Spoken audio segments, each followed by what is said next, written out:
Corona వ్యాధి ఇవాళ ఏ స్టేజ్లో ఉంది? నెంబర్ 1 స్టేజ్లో ఉంది. రేపు నెంబర్ 2 స్టేజ్లోకి వెళ్ళొచ్చు, 3 స్టేజ్లోకి వెళ్ళొచ్చు, 3rd స్టేజ్లోకి వెళ్ళొచ్చు.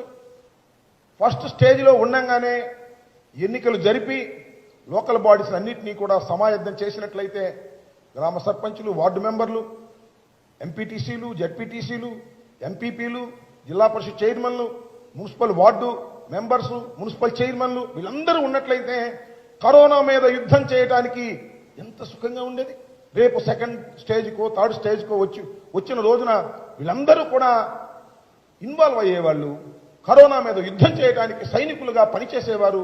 ఇలాంటి వ్యవస్థని చిన్నాభిన్నం చేసేటటువంటి కుట్రపూరితంగా ఈ ఎన్నికల కమిషన్ వ్యవహరించింది అని చెప్పడానికి ఇంతకన్నా ఉదాహరణ ఏం కావాలి? వాళ్ళు చాలా మంది రంకెలేస్తున్నారు. ఏది జగన్మోహన్ రెడ్డి గారి మీద, ఈ రాష్ట్ర ప్రభుత్వం మీద. రాష్ట్ర ప్రభుత్వం ఖచ్చితంగా వ్యవహరించింది. ఖచ్చితంగా వ్యవహరించబట్టే కమిషన్ యొక్క బండారం బయటపడిందనేది కూడా ఈ సందర్భంగా నేను చాలా స్పష్టంగా చెప్పదలుచుకున్నాను. ఇప్పటి వరకు జరిగినటువంటి ఎన్నికల ప్రక్రియ దీనంతా ఆమోదిస్తూనే ఇప్పుడు జరిగిన ప్రక్రియ అంతా కూడా ఆమోదంలో ఉంటుంది. ఇక ముందు జరిగేటటువంటి ప్రక్రియలో తప్పనిసరిగా రాష్ట్ర ప్రభుత్వాన్ని ఎన్నికల కమిషన్ సంప్రదించి మాత్రమే ముందుకు వెళ్ళవలసినటువంటి అవసరం ఉంటుందని చాలా స్పష్టంగా మరి చెప్పడం జరిగింది.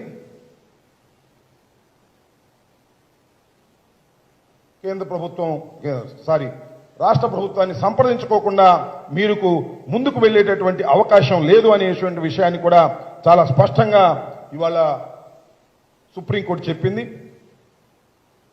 దీన్ని బట్టి తక్షణమే అర్థమవుతున్నటువంటి అంశం ఏమిటంటే ఎన్నికల కమిషన్ ముసుగులో వెనుక నుండి నడిపేటటువంటి దుర్మార్గమైనటువంటి వ్యక్తులకు ఒక చెంపపెట్టు లాంటిది ఇవాళ ఈ తీర్పని ఈ సందర్భంగా నేను మీ ద్వారా మనవి చేస్తున్నాను, ప్రజలకు కూడా మనవి చేస్తున్నాను. ఇంకొక అంశం ఏమిటంటే సెంటర్లో మనం చూస్తే సెంట్రల్ ఎలక్షన్ కమిషన్లో 3 సభ్యులు ఉంటారు. 3 సభ్యులు కలిసి నిర్ణయం తీసుకుంటారు.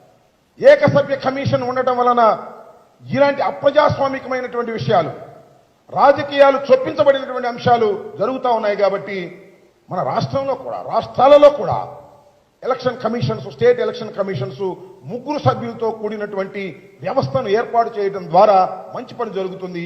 అలాంటి ఆలోచన ప్రభుత్వాలు, దేశంలో ఉన్న ప్రజలు, వివిధ వర్గాలు, మేధావులు ఆలోచించాలని ఈ సందర్భంగా మీ ద్వారా మనవి చేస్తూ ఉన్నాను.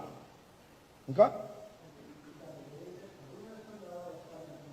ఎవరు పరువు నష్టం దావా వేస్తారు? ఎవరు పరువు నష్టం దావా వేస్తారు? వేసుకోమనండి, ఎవరికి అభ్యంతరం?